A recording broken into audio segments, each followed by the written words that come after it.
Welcome back to this free downloadable content for the Chore Reward Adventure. Today, we're talking about Part 7, Day 5. Choosing your chores for the Chore Reward Adventure.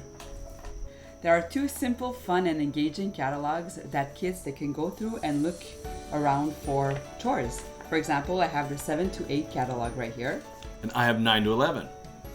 And they're pretty cool because kids, when they don't know what to do as chores, they just go through them and then it gives them ideas.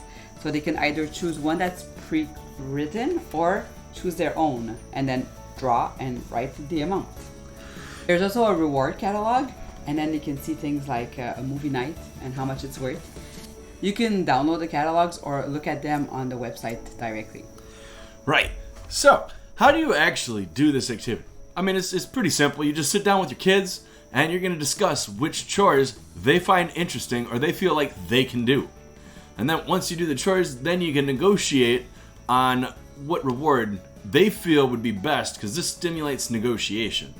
So first, they select the chores. Second, they select the rewards. And then they select what value each chore and each reward is worth. And that's cool because you can negotiate with them the real price. Right.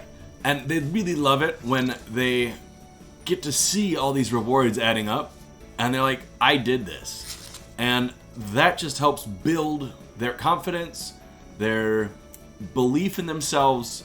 And yeah, that is Part 7, Day 5.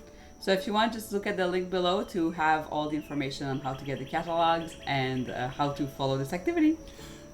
And we'll see you next time. Have fun!